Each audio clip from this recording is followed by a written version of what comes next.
আসসালামু আলাইকুম দর্শক, শুভেচ্ছা নিন। আপনাদের সবাইকে স্বাগত জানাচ্ছি আমি কনক সারওয়ার। আজকের অনুষ্ঠানে একটি এক্সক্লুসিভ অডিও আপনাদেরকে শোনাবো। যে গল্পগুলো আমরা শুনছিলাম, নানা কথা বলা হচ্ছিল যে বিডিআর বিদ্রোহের নামে যে হত্যাকাণ্ড, তখন সেই মুহূর্তে পতিত শেখ হাসিনার সাথে মেজর জেনারেল শাকিল, যিনি বিডিআর এর মহাপরিচালক ছিলেন, তার সঙ্গে টেলিফোন কথোপকথন হয়েছিল। সেই টেলিফোন কথোপকথনটি আমার হাতে এসেছে, সেটি আপনাদেরকে শোনাবো। এবং এটি শুনলে আপনারা বুঝতে পারবেন যে হাসিনার যে ধূর্ততা, হাসিনার যে ঠান্ডা মাথায়, প্রচন্ড ঠান্ডা মাথায় সে যেভাবে মানে জেনারেল শাকিল সহ সে সময়কার বিডিআর কর্মকর্তাদেরকে মৃত্যুর মুখে ঠেলে দিয়েছিল। এবং এই অডিওর পরে আমাদের সঙ্গে একজন সেনা কর্মকর্তা যোগ দেবেন, আপনাদের অত্যন্ত পরিচিত। তার কাছ থেকে আমাদের একটা প্রাথমিক একটা বিশ্লেষণ আমরা নেওয়ার চেষ্টা করব। এবং আপনারা শুধু দেখুন যে শেখ হাসিনার ধূর্ততা, এবং ওইরকম পরিস্থিতিতে হাসিনা বলছে যে ছবি তুলে রাখো, অর্থাৎ কতটুকু, মানে কি বলবো। আসলে আমার দীর্ঘায়িত না করি আমার কথা, আপনারা অনেকে অপেক্ষা করছেন, আমরা সরাসরি চলে যাই সেই ঐতিহাসিক কথোপকথনে।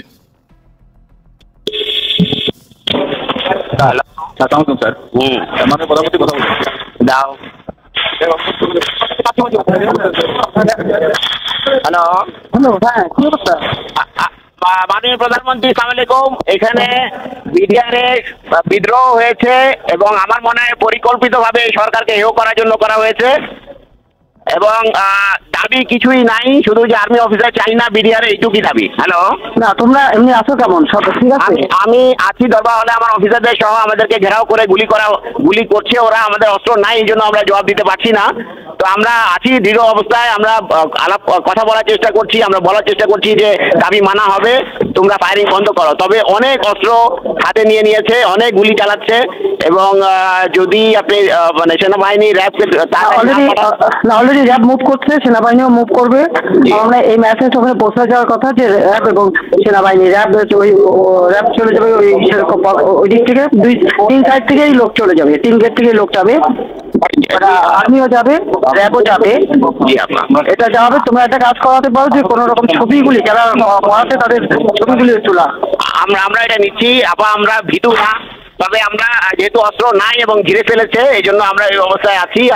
আপনি যত দ্রুত পাঠাবেন তত তাড়াতাড়ি পরিস্থিতি আমরা সামাল দিতে পারবো।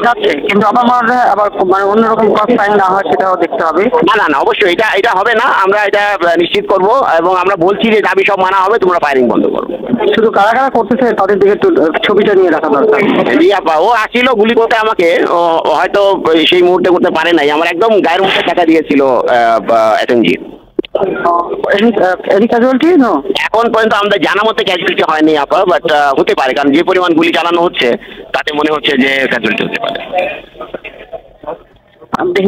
হেলিকপ্টার পাঠানোর চেষ্টা করছি না, আর আমরা সাহস হারাচ্ছি না। আপনি হেলিকপ্টার ধন্যবাদ।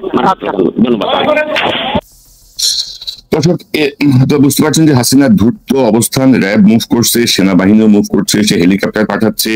এবং তার কথোপকথন আপনারা বুঝবেন যে সে মোটামুটি জানতো যে কি হচ্ছে। এবং সে দেখুন, সে বলছে যে কেন ক্রস ফায়ার না হয়। একে তাদের হাতে অস্ত্র নাই, কিন্তু তারপরেও হাসিনার যারা খুনি তাদেরকে রক্ষা করার জন্য সে কিন্তু তৎপর। এই লাইনটি যদি লক্ষ্য করেন, যেন পাল্টা গুলি বা ক্রস ফায়ার যেন না হয়, সে তাদেরকে রক্ষা করতে চায়। এবং অবশ্যই মানে সেলিউট করার যোগ্য মেজর জেনারেল শাকিল, যিনি এই গুলি শব্দের মধ্যে বসেও তার যে মনোবল এবং তার যে দৃঢ় অবস্থান, যে শুধুমাত্র অস্ত্র নাই, খালি হাতে এই পরিমাণ গোলাগুলির মধ্যে অস্ত্র হাতে, উদ্ধত অস্ত্র হাতে একটি বিশৃঙ্খল বাহিনীর মাঝখানে বসে তিনি যে দৃঢ়তার সঙ্গে কথা বলেছেন, আমরা আসলে তাকে সেলিউট করি, আমরা তার বিদেহী আত্মার শান্তি কামনা করি। দর্শক, এই অডিওতে আপনারা যদি শুনলেন, ঠিক সেই সময়টায় বিডিআর গেটের বাইরে ছিলেন আমাদের আপনাদের অত্যন্ত প্রিয় মানুষ মেজর সুমন আহমেদ, আমার অন্য চ্যানেলের নিয়মিত অতিথি। সুমন ভাই, অডিওটা আপনি শুনেছেন, এবং সেই সময় আমি আপনার যে দীর্ঘ ইন্টারভিউ আমার এখানে আছে, সেখান থেকে আমরা জানি যে সেই সময় আপনারা অলরেডি বিডিআর এর গেটে অবস্থান করছিলেন, অর্থাৎ পিলখানার গেটের জাপান বাংলাদেশ ফ্রেন্ডশিপ হসপিটালের আশেপাশে আপনাদের অবস্থান ছিল। এই অডিওটাকে আপনি কিভাবে বিশ্লেষণ করবেন বা আপনার পর্যবেক্ষণ কি অডিওটা নিয়ে? আসসালামু আলাইকুম। এই ধরনের একটা কনভারসেশন বা কথাবার্তার কথা আমরা জানতাম পরবর্তীতে, বিডিআর হত্যাকাণ্ডের ঘটনার দিনগুলোতে আমরা জানি নাই, বা তার পরবর্তীতে আমরা অবশ্যই জানি। এখন আমি একটু ফিরে যাই যে সেই সময়টাতে কি ছিল। 25 তারিখ সকালে যেই সময়টাতে আমি ধরে নিচ্ছি কনভারসেশনটা হয় বা হয়েছে, সেই সময়টাতে র্যাবের 2টা ডিটাচমেন্ট জিকাতলা এবং নিউ মার্কেটের গেটের কাছে আছে, এবং একটা ডিটাচমেন্ট তখন ঢুকবার চেষ্টা করছিল, কিন্তু র্যাবের তৎকালীন এডিজি অপস পরবর্তীতে মেজর জেনারেল রেজানুর খানের সুস্পষ্ট নির্দেশ ছিল ভিতরে ঢুকা যাবে না, সেই কারণে কিন্তু ভিতরে ঢুকতে পারে নাই।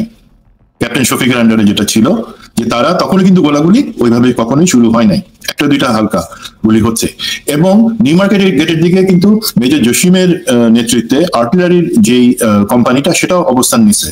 আর আমরা তখন জিকাতলা গেটের সামনে ফোর বেঙ্গল আমার কোম্পানি আমরা অবস্থান নিচ্ছি। তো এই সময়টাতে তখন আমরাও গোলাগুলি শব্দ পাচ্ছিলাম। এবং আজকে যদি আপনি আমাকে অ্যাসেস করতে বলেন, যদিও আমরা সেই কনভারসেশনটা তখন জানি না যে হচ্ছে, প্রথম কথা কমান্ড লেভেলের দিকে যদি তাকাই, পতিতা শেখ হাসিনা তার সাথে তার কাছে কিন্তু তখন পাশে বসা গণভবনে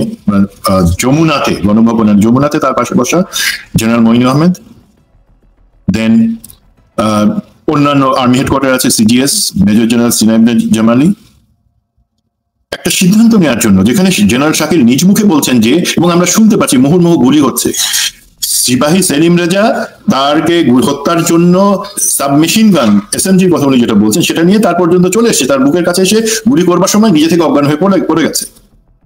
এবং জেনারেল শাকিল বলছেন যে গুলি আসছে, এবং আমরা জানি পরবর্তীতে সেই সময় বাইরে থেকে এই যে দরবার হলের কাছের জানালা এবং দরজাতে প্রতি শয়ে শয়ে গুলি করা হচ্ছে।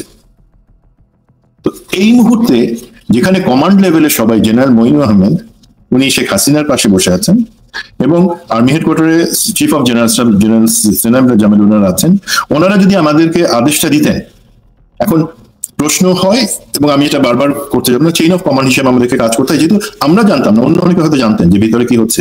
তো সেই পরিস্থিতিতে ইন্টারভেনশন আমরা ঢুকে গেলে পরে আমাদেরকে আদেশ দেওয়া হলে আমরা সবাই ভিতরে ঢুকতাম, এবং আমার মনে হয় সেই পরিস্থিতিতে জিনিসটা অবশ্যই সামাল দেওয়া যায়। তো আল্লাহ জানেন, বাট আমার বিশ্বাস আমাদের যাবার সুযোগ অবশ্যই ছিল, এবং সেই ক্ষেত্রে পরিস্থিতিটা ভিন্ন হইতো। মেজর সুমন, আমার যে জিজ্ঞাসা, আপনারা তো সেখানে, আমি যতটুকু আপনার সাথে আগে ইন্টারভিউ করেছি বা যতটুকু বুঝেছি, আপনারা সেখানে গিয়েছিলেন আসলে স্বপ্রণোদিত হয়ে, মানে আপনাদের একটা ট্রেনিং এ যাওয়ার কথা ছিল, আপনারা পিলখানার এই আভাসটা পেয়েই আপনারা সেখান থেকে ডিরেক্ট চলে আসেন। আপনাদেরকে তো যে হাসিনা যেটা বলছে যে সেনাবাহিনীও যাচ্ছে, র্যাবকে পাঠানো হয়েছে, এই জায়গাগুলো সত্যতা কিভাবে আপনি ইয়ে করেন? বা এটা হাসিনার মানে পতিতা হাসিনার ধাপ্পাবাজি, আমি জিনিসটা এভাবে বলি, আমাদের স্বপ্রণোদিত হয়ে যাওয়ার সুযোগ এখানে খুব কম। যেটা হচ্ছে 46 ব্রিগেড কমান্ডার ব্রিগেডিয়ার জেনারেল হাকিম উনি বলেছিলেন যে এমন একটা জিনিস শুনছি, বাকি আমি এখনো পরিষ্কার কিছু জানি না, বা তোমরা জানো। জেনারেল হাকিম কিন্তু সবসময় শেষ পর্যন্ত চেষ্টা করছিলেন মিলিটারি ইন্টারভেনশনে আমাকে অনুমতি দেওয়ার চেষ্টা করছিলেন, বাট ওনাকে আটকায় দেওয়া হয়েছিল। এখন এই জায়গাতে আমাদেরকে কিন্তু হাসিনার দিক থেকে কোনো আদেশ আসে নাই, এবং যেটা হচ্ছে আমরা সবাই যখন চাচ্ছিলাম ভিতরে ঢুকবার জন্য আমাদেরকে আটকায় দেওয়া হয়েছে, আমাদেরকে বলা হয়েছে কোর্ট মার্শাল করা হবে বা অন্যান্য অনেক কিছু। এবং আমরা যেহেতু চেইন অফ কমান্ড অনুযায়ী আমাদেরকে গ্রাউন্ড কমান্ডারের নির্দেশ অনুযায়ী কাজ করতে হয়, সেই কারণে সেটা হয় নাই। সেখানে অবশ্যই যদি কাপুরুষতা ব্যর্থতার দায় এই কারণে আসে যে কেন আমি সেটা ভঙ্গ করে নিজে যাই নাই, আমি তার দায় নিব। বাট সিচুয়েশন হচ্ছে মুখে বলা হচ্ছে জেনারেল শাকিলকে যে হ্যাঁ ঠিক আছে সবাই গেছে, বাইরে থেকে আসবে, বাট আসলে আর আমরা যারা গেছি ওখানে আমাদেরকে আটকে দেওয়া হয়েছে। তার মানে জিনিসটা কি দেখেন, এই যে সুপরিকল্পিত, জেনারেল শাকিল কিন্তু প্রথমে বলছে এটা একটা পরিকল্পিত। এখন হাসিনা এবং এখানে ভারতের সংশ্লিষ্টতার কথা বারবার আসে, আমি আগেও বলেছি, যারা এই বিডিআর হত্যাকাণ্ডটা ঘটায় পরিকল্পনা করছে এবং করছে তারা জানে যে ওই পর্যন্ত হবে জেনারেল শাকিল বা যে কেউ ভিতর থেকে সাহায্য চাক না কেন, সেক্ষেত্রে আমরা কর্ডন করে থাকবো, লোক দেখানো একটা জিনিসের জায়গায় আমাদেরকে আটকায় রাখা হবে, আর ভিতরে হত্যাযজ্ঞটা চলতে দেওয়া হবে। সেই ধরনের একটা সিচুয়েশন। কোন ধরনের, এটা আমি তাকে পাগলামি বলবো না, দেখেন সে কত ফাইজলামি করে এই পতিতা মহিলা। সে বলতেছে ছবি তুলে রাখো, তাকে বলা হচ্ছে সে নিজে কানে শুনতে পাইতেছে না। 21শে আগস্টে তো তার কানের একটু ক্ষতিগ্রস্ত হয়েছিল, যেটা আমি মনে করি ফেক। সে কি কানে শুনতে পাইতেছে না গোলাগুলির আওয়াজ? যেখানে আপনার উপরে হাজার হাজার রাউন্ড গুলি আসতেছে, আপনি সেখানে ছবি তুলে রাখবেন যে কারা বিদ্রোহ করছে? তো এই জায়গাতে আমি বুঝি সে জানে কিন্তু পরিকল্পনার কোথায় যাবে। সে শুধু বলতেছে থাকো, ক্রস ফায়ার যাতে না হয়। আরে ভিতরে যারা আছে অফিসার, তাদের কারো কাছে কোনো অপশন নেই, বারবার বলা হচ্ছে। বাট সে তার মাথায় একটা জিনিস যে এই যে তার প্রভু ভারতের লোকজন এবং অন্যান্য যারা এই বিদ্রোহটা করছে, সেখানে তাদের যাতে কোনো ক্ষতি না হয়, এবং আমাদেরকেও তো বলা হয়েছে আমরা কোনো গুলি করতে পারবো না। তো তার হচ্ছে প্রোটেকশন তাদের জন্য, আর ভিতরে মারা যাবে কারা? যারা শহীদ হয়েছেন তারা। মানে ধরেন যে সেই সময় তো ধরেন আমি যেটা বলছিলাম যে আপনারা যাচ্ছিলেন বলে আপনাদের কোনো মানে প্র্যাকটিস বা ফায়ার প্র্যাকটিসের জন্য যাচ্ছিলেন, এবং আপনাদের কথাটা শুনে সম্ভবত আতাউল হাকিম সাহেব সঙ্গে পরামর্শ করে আপনাদের দিকে চলে আসেন। কিন্তু শেষ পর্যন্ত তো আমি যতটুকু জানি আতাউল হাকিম সাহেব আপনাদেরকে মানে অপারেশনের নির্দেশ দেন নাই, আপনারা যে প্রস্তুতি নিয়েছিলেন প্রাথমিকভাবে আপনাদের মতো করে সেটিও দেন নাই। তো আপনি জানেন যে বিডিআর কমিশন নামে একটি কমিশন হয়েছে, সেই কমিশনের অগ্রগতি কি মনে করেন? এবং সেই সময় কিন্তু জেনারেল ওয়াকারও কিন্তু ধরেন কোন ব্রিগেডে ছিলেন? 46 ব্রিগেডই তো ছিলেন। 46 ব্রিগেডে আমি ছিলাম 4 ইস্ট বেঙ্গল, যেটাকে বেবি টাইগার বলা হয়, সেটার একজন ব্রিগেডে মেজর, তখনকার মেজর ওয়াকারুজ্জামান, এখন সেনাপ্রধান, উনি ছিলেন 17 ইস্ট বেঙ্গল রেজিমেন্টের সেকেন্ড ইন কমান্ড। তো বিডিআর কমিশন কি ওনাকে কথা বলার জন্য ডেকেছে? কারণ তিনি তো তখন আবহানী মাঠে ছিলেন, ফিল্ডে ছিলেন, ভেরি অ্যাক্টিভ। মানে ঢাকার মধ্যে কোনো ঘটনায় 46 ব্রিগেড তো তার দায় এড়াতে পারে না। 46 ব্রিগেডের ভূমিকা কি ছিল? জেনারেল ওয়াকার দেখলাম গত ফেব্রুয়ারিতে বলেছেন full stop no if but, কিন্তু কি বললেন না বিডিআর হত্যাকাণ্ড নিয়ে। অবস্থাটা কি? কমিশনকে কিভাবে দেখেন? যেমন কমিশন আমি এখনো জানি না জেনারেল ওয়াকারের সঙ্গে কথা বলেছেন কিনা, তাকে তলব করেছেন কিনা, জেনারেল জাহাঙ্গীরকে তলব করেছেন কিনা, যারা জেনারেল জাহাঙ্গীর সে সময় একটি তদন্ত কমিশনের প্রধান ছিলেন। তো ওভারঅল কি মনে করছেন আপনি তদন্ত কমিশনের কার্যক্রমটা একটু সংক্ষেপে যদি বলেন? তদন্ত কমিশনের যে প্রধান মেজর জেনারেল ফজলুর রহমান, ওনার সাথে তো আপনি একটা ইন্টারভিউতে কথাই বলেছেন, উনি আপনার সাথে আসছিলেন, এবং ওনাকে যে প্রত্যয়ের সাথে, যে আশার সাথে আমরা অ্যাকচুয়ালি এই কমিশনে যাচ্ছিলাম এবং সেটা পূর্ণ হয়েছে, সেই জায়গাতে উনি আসলে বলতে পারবেন, বা কমিশনের যে কোনো সদস্য বলতে পারবেন যে কতটুকু অগ্রগতি। আমি যে জিনিসটা দেখি, প্রথম কথা, তারা যে ইন্টারভিউ নিচ্ছেন বা কথা বলছেন, তারা কিছুদিন আগে একটা প্রেস কনফারেন্স করে তাদের অগ্রগতি জানাচ্ছেন এবং সেখানে কি ধরনের এভিডেন্স ওনারা পাচ্ছেন সেটা বলছেন। আমার তো জানার দরকার নেই কি ধরনের এভিডেন্স, আমার জানার দরকার অগ্রগতি হয়েছে কিনা, যাদের যাদের এখানে ইম্পর্টেন্ট যারা সাক্ষী আছে, যাদের সাথে কথা বলা দরকার, তাদের সাথে ওনারা কথা বলে ওনারা এই কমিশন তাদের সুপারিশটা দিচ্ছেন কিনা। তো জেনারেল ওয়াকারের সাথে কথা সম্ভবত তারা বলেন নাই, আমি যতটুকু জানি। এখন আমার এখানে এক্সপেকটেশন তো দেখেন, আপনি যেটা বলছেন আবহানী মাঠে তো আমরা পরে আসি।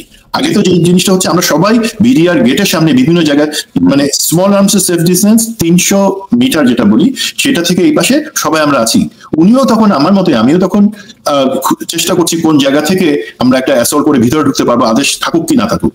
আপনি জানেন যে আমি একটা প্রচেষ্টা নিয়েছিলাম, যেখানে পরবর্তীতে সিজিএস মেজর জেনারেল সিনাই ইবনে জামালি ওনার ডাইরেক্ট ইন্টারভেনশনে সেখান থেকে জেনারেল হাকিমকে বাধ্য হয়ে উনি আমাকে সেখান থেকে সরাই নিয়ে আসেন, আমরা ভিতরে ঢুকতে পারি নাই।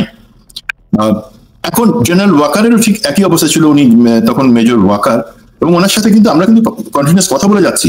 আমি আজকে একটা জিনিস বলি, এই বিদ্রোহর পরিকল্পনা অথবা সেটা কার্যকরী, আমি বিশ্বাস করি এবং আমাদের সবাই বিশ্বাস করি, এর সাথে জেনারেল ওয়াকারের কোনো সংশ্লিষ্টতা ছিল না উদ্ধার কার্যের সাথে।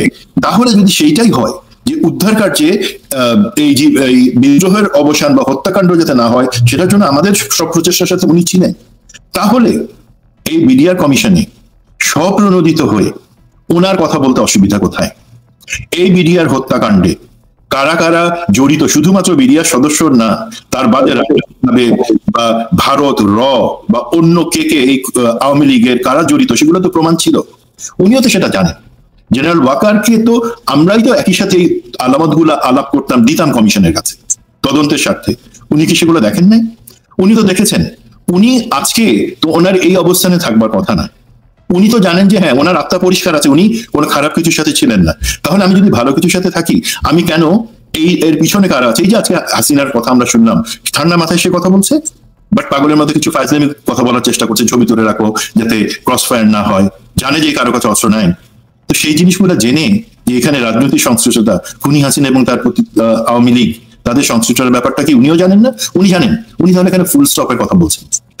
ওনার তো অবস্থানটা হওয়া উচিত বিপরীত, যে আমি ছিলাম সেখানে, আমি সেই একই কষ্ট দেখেছি, আমি সেই একইভাবে স্বজন হারানো বা স্বজন হারানোর না তো আমাদের ভাই হারানোর বেদনা আমরা দেখেছি, তাদের শহীদ হওয়া আমরা হইতে দিচ্ছি আমাদের চোখের সামনে, এবং সেটার সঠিক তদন্ত, সঠিক বিচারটা হওয়া দরকার।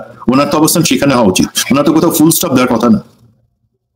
মানে হচ্ছে যে অনেকটা তো ধরেন সেনাবাহিনী এবং র্যাব চারদিক ঘিরে রাখছে, ভেতরে আপনাদের ভাইদেরকে হত্যা করছে একটা গ্রুপ, এটাই তো বলবো আমরা। মানে সেনা প্রহরায় এই হত্যাকাণ্ডের কথাই বলা চলে। জেনারেল ওয়াকারকে আমি দায়ী করছি না, কিন্তু ধরেন গত কিছুদিনে বিডিআর কমিশন যে কাজ করছে তাতে আমি খুব বেশি সন্তুষ্ট না আর কি। যে ঢিমে তালে যাচ্ছে বা যেভাবে যাচ্ছে আমি তাতে সন্তুষ্ট নয়। এবং এখানে যে আইন হয়েছে সেখানে হাসিনার যে বিচার, সেই বিচারকেও কিন্তু বহাল রাখা হয়েছে। হাসিনার যে বিচার বা হাসিনার যে তদন্ত, সেই জায়গাগুলো কিন্তু এই কমিশনকে ইন্টারফেয়ার করার কোনো রাইট দেওয়া হয়নি। পাশাপাশি জেনারেল ফজলুর রহমানের প্রতি আমাদের ভালোবাসার শ্রদ্ধা আছে, আমরা আশা করি তিনি ভালো কিছু করবেন। আর তিনি যদি ভালো কিছু না করেন, আমাদের যদি মনে হয় যে তিনি সঠিক পথে নাই, তাকেও আমরা কিন্তু মিনিমাম গুলো ছাড় দেবো না। এবং বিডিআর কমিশনে কিন্তু এখন এক সামরিক কর্মকর্তা আছেন যার ভাই আমেরিকায় বসে প্রতিদিন আওয়ামী লীগের পক্ষে কিন্তু বয়ান দিচ্ছেন আর কি। তিনি যদি আওয়ামী পরিবারের মানুষ, তিনি যদি আমাদের যদি মনে হয় যে তিনিও ঠিক মতো কাজ করছেন না, তাকেও ছাড়তে হবে। অর্থাৎ দেখেন 57 জন সেনা কর্মকর্তা এই হত্যাকাণ্ডের কারণে বহু অযোগ্য লোক পরবর্তীতে জেনারেল হয়েছে, বহু অযোগ্য লোক পরবর্তীতে ধরেন এই স্বৈরাচারকে টিকিয়ে থাকতে সহায়তা করেছে। তো সেই জায়গাটা কমিশন আমরা চাই যে যথাযথভাবে কাজ করবে, প্রত্যাশা অনুযায়ী। কোনো অনুরাগ বা বিরাগ বা কারো ধমক ফুল স্টপের ভয় যেন ভীত না হয়। আপনি কি মনে করেন সুমন ভাই? জি, অবশ্যই আমার অভিমত, আপনার অভিমতের সাথে আমি সম্পূর্ণ একমত।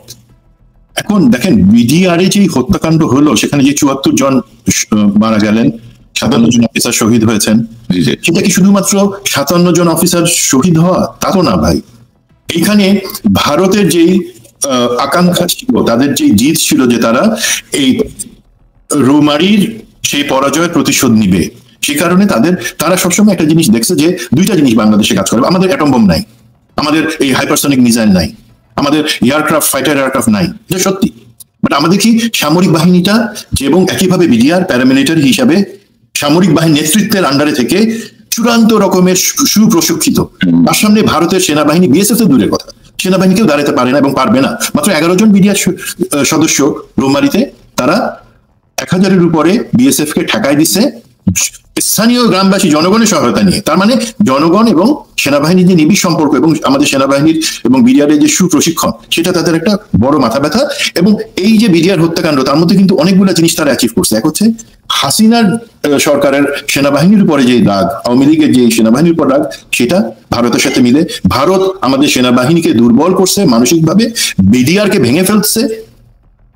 এটা আমাদের স্বীকার করতে হবে যে বিডিআর এর যে শৌর্য বীর্য অথবা যে জায়গা ছিল, সেই জায়গায় বিডিআর ঘটনার পরে সেটা একটা অবিশ্বাসের জায়গায় চলে আসছে। পরবর্তীতে দেখেন এই একই ধারায় তারা কিন্তু আমাদের বিভিন্ন অফিসারদের মধ্যে, অফিসার সৈনিকের মধ্যে ভাঙন, পরবর্তীতে বিভিন্ন কারণ হিসেবে যারাই সেটা প্রতিবাদ করছে, যারা সেটা তদন্ত চাইছে, হয়তো আমার মতন এই যে আমাকে গুম করছে, বাকিদেরকে গুম জেলে বসছে, বিভিন্ন সাজানো নাটক দিছে, এইভাবে আর্মিকেও কিন্তু পঙ্গু করে ফেলতেছে। এখন আমাদেরকে এই জিনিস বুঝতে হবে যে বিডিআর এর ওই 25শে ফেব্রুয়ারি না, এটা সুদূর প্রসারী ইফেক্ট কিন্তু 15 বছর ধরে চলছে।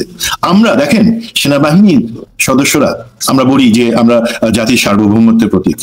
সার্বভৌমত্ব কোথায়? সার্বভৌমত্ব শুধু ভারতের আগ্রাসন থেকে তা তো না, আমাদের সার্বভৌমত্ব শেষ করছে তা আওয়ামী লীগ নিজে থেকে ভারতের কাছে আমাদেরকে বিক্রি করে। সেই জায়গাটাতে সেনাবাহিনী কেন সুস্পষ্টভাবে দাঁড়াতে পারলো না? হাসিনাকে বলতে পারলো না যে তোমার গুম খুন অথবা তোমার প্রহসনের নির্বাচন বন্ধ করো, আমরা তার সাথে নাই? 15 বছরে কেন বলতে পারলো না?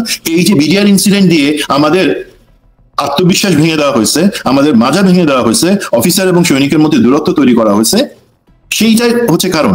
এখন আমরা যদি সেই জায়গাটা ইনভেস্টিগেট সঠিকভাবে না করি এবং সেখানে কারা কারা যুক্ত আছে সেটার যদি আমরা, বিচার তো অবশ্যই হবে, বাট সেটা অনুসন্ধান করে বের করে না আসি, তাহলে তো আমরা ভাই চারিদিকে এই যে ভাঙা দেয়ার আমাদের শত্রুকে, সেটা তো আমরা জানতে পারতেছি না।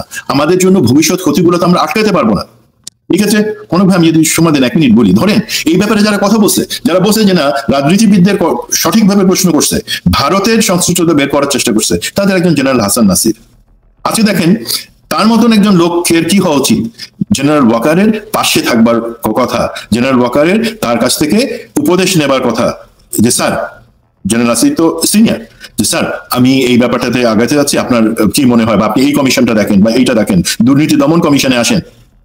তা না করে জেনারেল হাসান নাসির এখন পিএনজি, পার্সোনা নন গ্রাটা। এগুলো আনফরচুনেট। আমরা যারাই এই হাসিনা এবং ভারতের সংশ্লিষ্ট বিডিআর এর সাথে সেটা বের করার চেষ্টা করেছি, সেটা নিয়ে কথা বলেছি, আমাদের প্রত্যেককে হয় সেনাবাহিনী থেকে বের করে দেওয়া হয়েছে, বহিষ্কার করা হয়েছে, অথবা জেলে ভরা হয়েছে, আর এখন পিএনজি করা হচ্ছে। এখন সুমন ভাই ধরেন এই যে ইদানিং ওই যে জেনারেল ওয়াকারের আশেপাশে কিছু হরিদাস পাল বসে থাকে, তো ওই হরিদাস পাল নাকি আরো পিএনজি করবে, অনেকে হুমকি দিচ্ছে। এবং আপনি যদি দেখেন যে বিডিআরে আমি 57 জন সেনা কর্মকর্তা হারালাম, এরপরে অফিসারদের যারা যেই মুষ্টিমেয় কিছু অফিসার এটা প্রতিবাদ করলো, প্রত্যেকেই কিন্তু চাকরিচ্যুত, প্রত্যেকেই কিন্তু পানিশড বিভিন্নভাবে। এগুলা নিয়ে আপনি যখন কথা বলবেন তখন বলবেন যে সেনাবাহিনীর ভাবমূর্তি নিয়ে টানাটানি করছে এরা, এটা সেনাবাহিনীকে কি বলবো মানে ডাউন প্লে করতে চাচ্ছে। অথচ দেখেন এই 5ই আগস্টের পরে ওই যে আজম, মির্জা আজম, নানক যারা ডিরেক্টলি এই ঘটনাগুলোর সঙ্গে যুক্ত, তাদেরকে কিন্তু এই সেনাবাহিনীর লোকজনের মানে সহায়তায় দেশটাকে বের করে দেওয়া হয়েছে। আপনি কাকে কি বলবেন ভাই বলেন তো? আপনি যদি আবেগে গল্প ছাড়েন যে ব্রাদার ইন আর্মস, আমার ভাই, আমার অমুক, কার্যক্ষেত্রে যদি আপনি তার খুনিদের পাশে অবস্থান নেন, এবং আপনি দেখেন যে আমাদের হাসিনার ভয়টা দেখেন যে সে সময় অস্ত্র নাই শোনার পরেও সে বছর যেন ক্রস ফায়ার না হয়, কারণ সে জানে যে এদের যে ট্রেনিং এবং এদের যে সাহস। যেমন কর্নেল গুলজার তারেক বন্ধুকে বলছিলেন, আমার চ্যানেলে আছে কোন একটা ইন্টারভিউতে, গুলজার সাহেব বলছিলেন যে আমাকে জাস্ট একটা এলএমজি পাঠাও, জাস্ট একটা অস্ত্র পাঠাও আমার কাছে, কোনোভাবে তোমরা একটা পৌঁছানোর ব্যবস্থা করো। তো আমরা তো জানি তাদের ট্রেনিং, তাদের যে সাহস, ট্রেনিং তো না, সাহস হচ্ছে মূল বিষয়টা। তো কি বলবেন আপনি বলেন তো?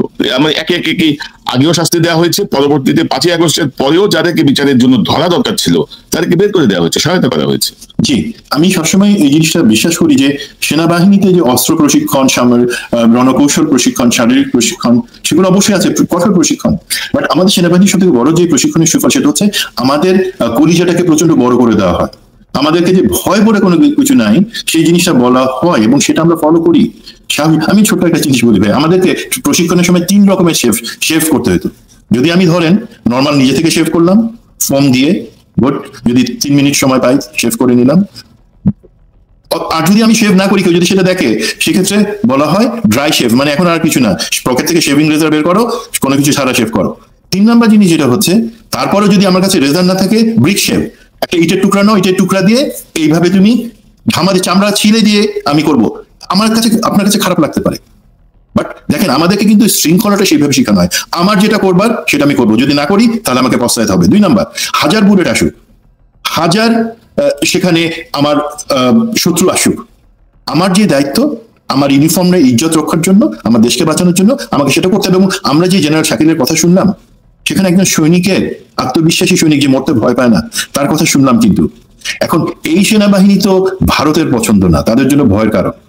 এই সেনাবাহিনীকে ভাই আমি একটা জিনিস বলি, আজকে কথাটা অনেকের কাছে হয়তো খারাপ লাগবে, আমাদের এখন সেনাবাহিনী, আপনি যাদের কথা বললেন যে জেনারেল ওয়াকারের আশপাশে যারা আছে, যারা তাকে ভুল পথে চালিত করছে অথবা খুবই মাস্তানি দেখাইতেছে, মনে করতেছে কি হয়ে গেল, আরো দেখাবো, আরো আছে, আসিতেছে, এই তো শুরু জেনারেল হাসান নাসিরকে দিয়ে।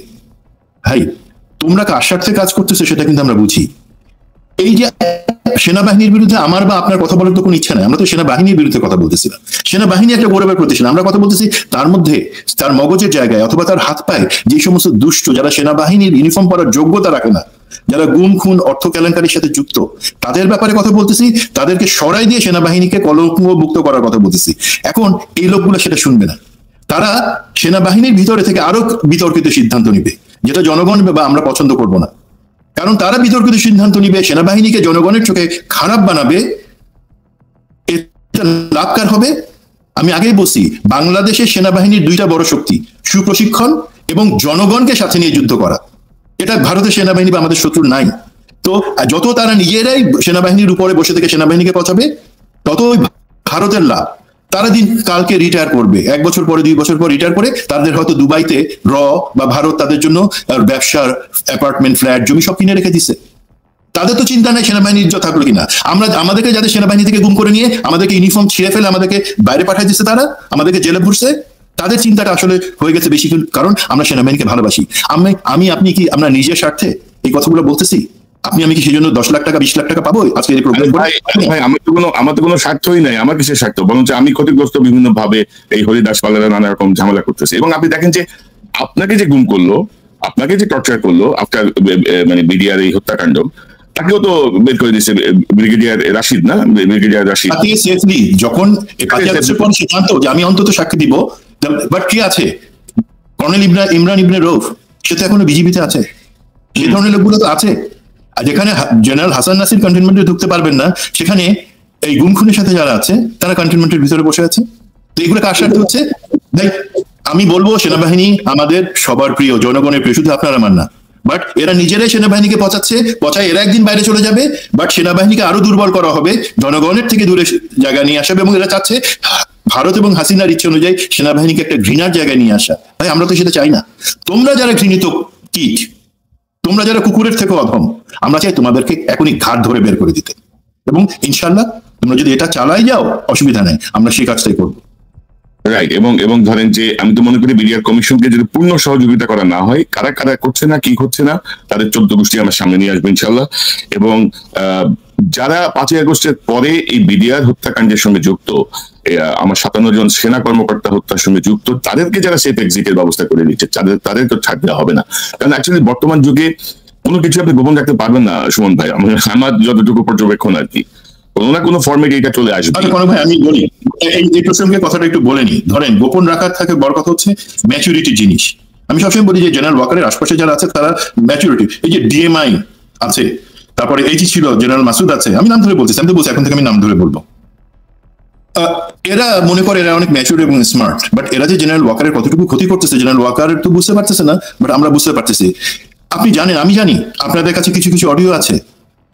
এই জুলাই গণ অভ্যুত্থানের সময় যে হত্যাকাণ্ড হয়েছিল এবং হত্যাকাণ্ডের নির্দেশ কারা দিয়েছিল, কোন জায়গা থেকে আসছিল, সেই অডিওগুলো কিন্তু আছে। আমরা সেই অডিওগুলো এখনো কিন্তু পাবলিকে আনতেছি না, আমরা নিশ্চিত হয়ে নিতে যাচ্ছি সেটার অথেন্টিসিটি।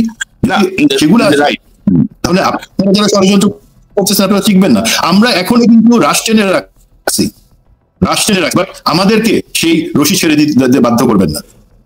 এখন সুমন ভাই কত হরিদাস পাল দেখলাম না, জেনারেল আজিজ, হাসিনা চোখ রাঙানি, আজিজের চোখ রাঙানি, তার গুন্ডা ভাইদের চোখ রাঙানি, এগুলো তো ভাই আমরা দেখছি। আপনি আর কত চোখ রাঙাবেন, আপনি আর কত ভয় দেখাবেন, আপনি কত বড় হরিদাস পাল হবেন, কোনো লাভ নাই রে ভাই। এবং আমাদের কাছে বহু ইনফরমেশন আমরা আসলে ভ্যালিডেট করতে একটু সময় নেই, বিশেষ করে আমি ধরেন একটু অনেক রকম চেক ব্যাক করে একটা ইনফরমেশন ছাড়ার চেষ্টা করি। তো আমার মনে হয় যে সবার বোধোদয় হোক, মানে শুভ বুদ্ধির উদয় হোক। এবং আমি আবারও তো স্যালিউট জানাই জেনারেল মেজর জেনারেল শাকিলকে, তার তিনি যে এত গোলাগুলির মধ্যে খালি হাতে বসে, আপনি যদি দেখেন যে তার কথার ধাপগুলো, তিনি দেশের প্রধানমন্ত্রীর প্রতি তার অবস্থান থেকে যে শ্রদ্ধা জানানোর এই অবস্থাতেও কিন্তু সেটি জানিয়েছেন। তিনি মানে ডেকোরাম পরিপূর্ণ পালন করেছেন।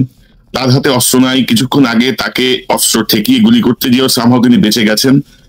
তারপরেও তার যে দৃঢ় যে অবস্থান, আপনি এই লেভেলের অফিসার আছে এখন? আপনি বলেন তো, আমাদেরকে তো 57 জনকে মেরে যে অবস্থা করা হয়েছে না ভাই, আমি কিন্তু মানে কি বলবো, একজন সিভিলিয়ান আমি, কিন্তু আমার পর্যবেক্ষণ কিন্তু খুব খারাপ আর কি হচ্ছে না। অফিসারের মান বা অফিসারের মানে কোন লেভেলের অফিসার প্রশিক্ষিত, আমাদের আমি বিশ্বাস করতে চাই বাংলাদেশ সেনাবাহিনীর যে কোনো সব থেকে স্বল্প প্রশিক্ষিত বা কম বুদ্ধিসম্পন্ন অফিসারও আমাদের জন্য একজন অ্যাসেট, কারণ সেটা ভ্যালু অনেক। বাট আমি কিছুদিন আগে একটা আলাপ বলছি, জেনারেল শাকিল সহ যে 57 জনের যে দেশপ্রেম ছিল, বা এদিকে তো সবাইকে এক জায়গায় জড়ো করা হয়েছিল, দেশপ্রেমিক সবাইকে, হাসিনা ক্ষমতায় সেই সবাইকে জড়ো করলো এক জায়গায়।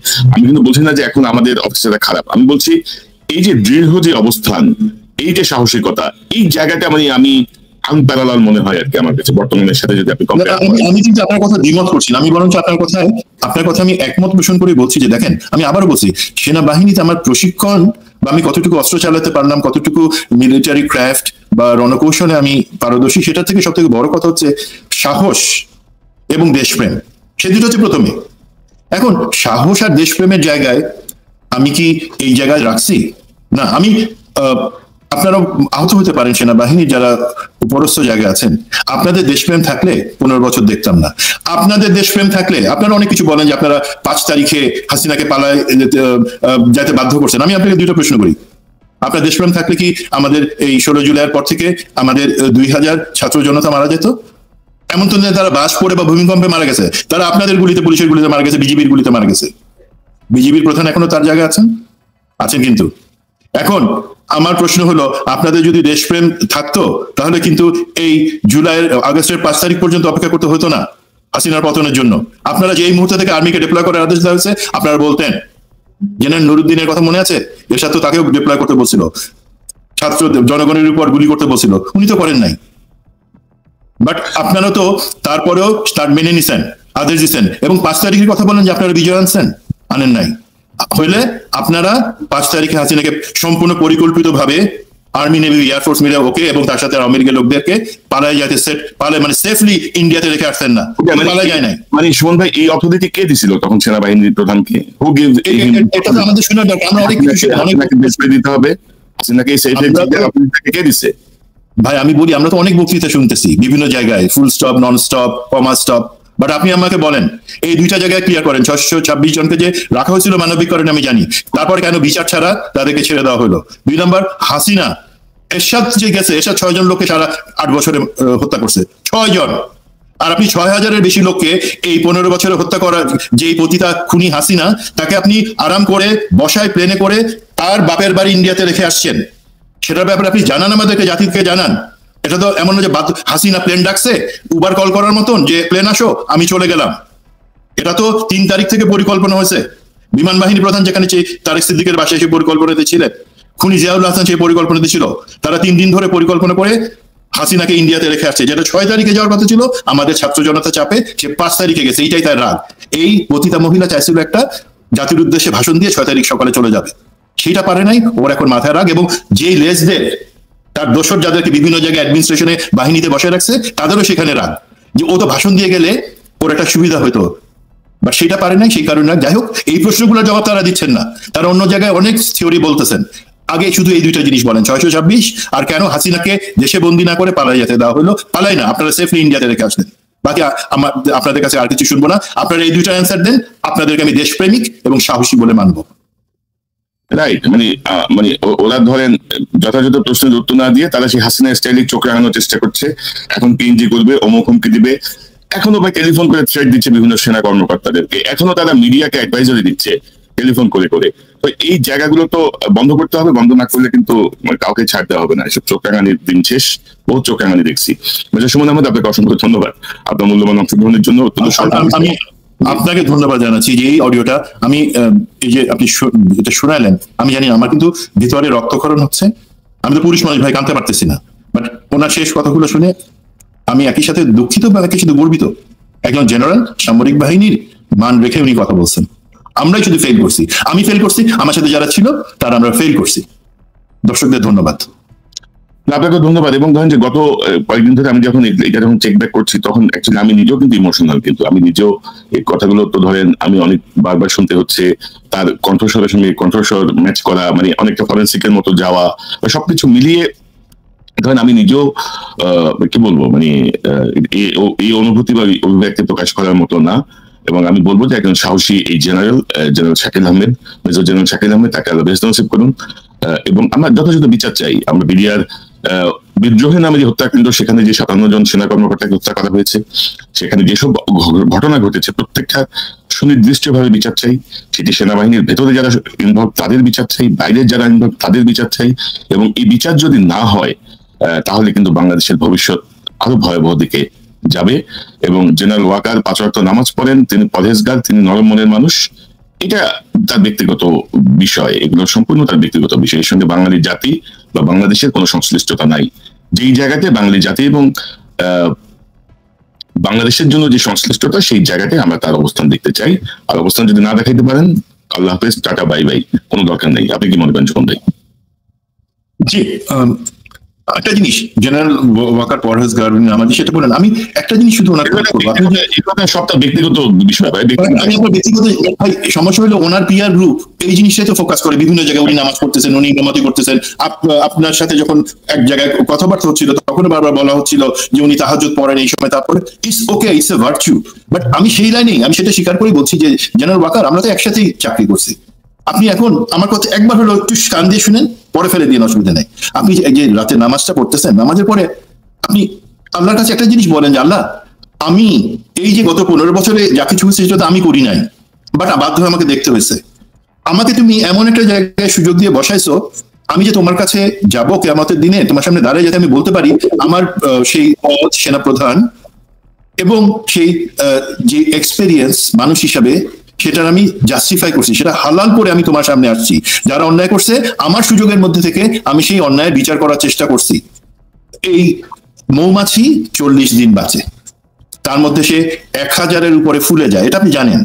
তার মধ্যে সে 3000 কিলোমিটারের সমান উড়ে, বাট সে বসে থাকে না, কারণ জানে যে তার এই যে সময়টুকু চলে যে তার মধ্যে তাকে কিছু করে কিছু দিয়ে যেতে হবে, এবং এক ফোঁটা মধু সে জমায় আনতে পারে।